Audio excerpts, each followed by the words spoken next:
Well, there is also growing bipartisan support among lawmakers to look into restricting bump stocks.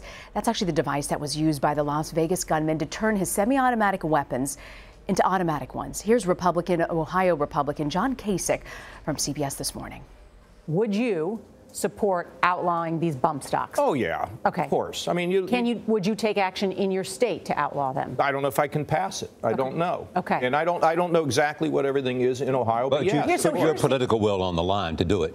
Yeah, of course. I mean, this makes a lot of sense to get rid of this. Nobody wants that. And I think, but we have to do it not in an atmosphere where we're just operating one side. There has to be some common agreement that we're not after taking away people's Second Amendment rights. No. If you don't do it together, I don't think it gets done. Well, House Speaker Paul Ryan says it's something that Congress should look into.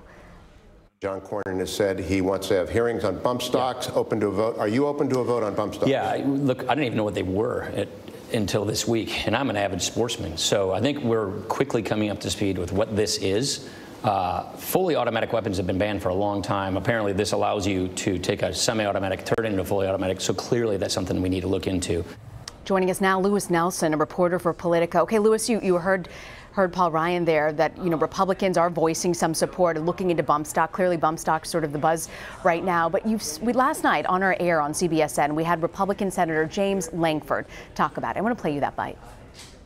BATF actually approved the bump stock in 2010. Let's find out why they did it, how they did it, what the background was on that. That was done during the Obama administration. There's a fair question that they did their own research. Let's see what happened during that and then how they're used now. So all of those questions are out there to be able to examine the process of that, yes. And you would be open to perhaps taking a look at regulating those particular devices? Yeah, we've got to find out the facts and the details first. My biggest issue is let's get all the facts out there. Let's actually discover how they're being used and how the approval process was done. Was everything followed through on that process? And then to be able to determine what needs to be done now. Legislation on gun control is so hard, Lewis, but do you think that this is something that bipartisan consensus could be reached? Well, it's obviously still really early, Rena. And Republicans historically, and especially recently in the wake of mass shootings, have remained pretty steadfast in their position against sort of any real gun control legislation. And of course, the NRA has its sort of powerful lobbying arm as well. But early indications are that Republicans, at least on this one sort of issue on bump stocks, these devices that can make a semi-automatic weapon effectively a fully automatic weapon, there is at least a willingness to consider it. Which is different than previous instances where gun control legislation has been sort of pursued. You mentioned a willingness to sort of look at this. There was a bipartisan bill after the shooting at Sandy Hook, but it didn't pass in the Senate. Do you think that this push might be different? It is still hard to say. Bump stocks are devices that attach to guns, but they are not firearms in and of themselves, and I suspect that may be part of the willingness on the part of Republicans to look at and talk about and hold hearings on potentially regulating bump stocks or banning bump stocks. That they may be more willing to do that than they would be with actual firearms or types of firearms. Yeah, and bump stocks not necessarily made by the major manufacturers of guns. It's money. It's not money from these gun manufacturers necessarily that funds the NRA that could make a difference. Do you think that could make a difference? The fact that this isn't backed necessarily by the NRA or a big manufacturer.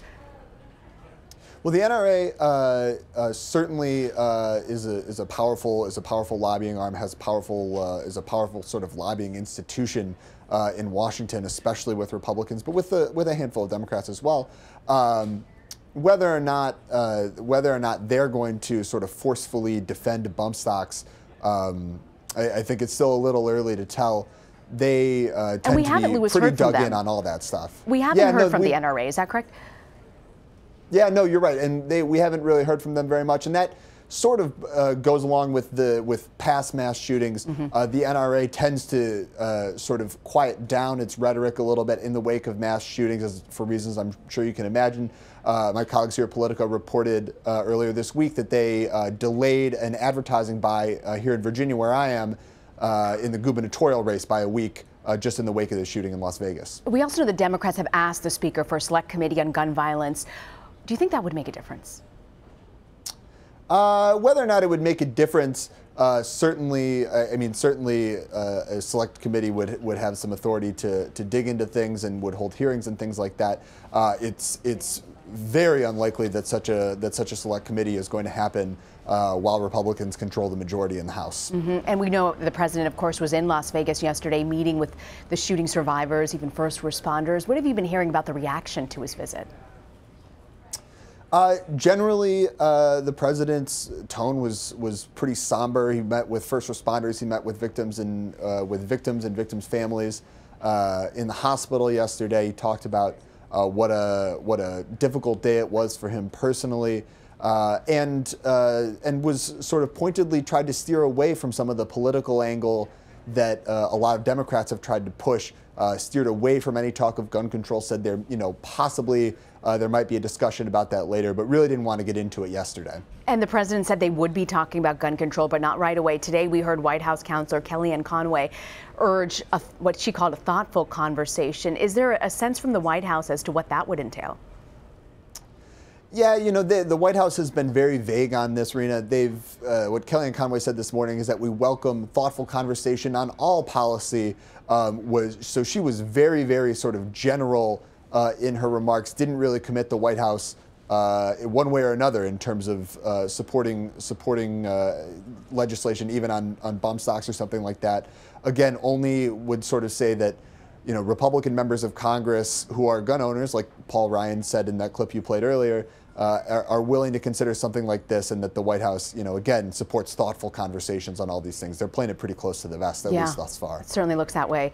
And I want to ask you lastly about Secretary of State Rex Tillerson and President Trump. They're trying to dispel the rumors of these tension between the two of them. The president tweeted out, Rex Tillerson never threatened to resign. Why is addressing these reports so important to him? Past administrations would have probably ignored it. Yeah, I think obviously, the true nature of the relationship between Rex Tillerson and Donald Trump. I don't have any personal reporting on it, but the reporting has been that it has been fractured at times. That Secretary Tillerson considered resigning, and so with these sort of public affirmations from Trump and from Tillerson, they seem very intent on pushing back very publicly against this. And that sort of plays, I think, to Donald Trump's larger personality, his sort of character traits coming from being a high-profile sort of media mogul, reality TV star. He often talks about ratings and seems to care quite a bit about public perception and media perception and things like that. You can just look at his Twitter account for evidence of that. And so this sort of very public pushback, both from the secretary and from the president, seems in line with that part of the president's personality. And Lewis, any sense behind closed doors, is the Secretary of State on thin ice with the president? Not at least from their public affirmations or assertions over the last couple days. They've been pretty insistent that there is not a problem.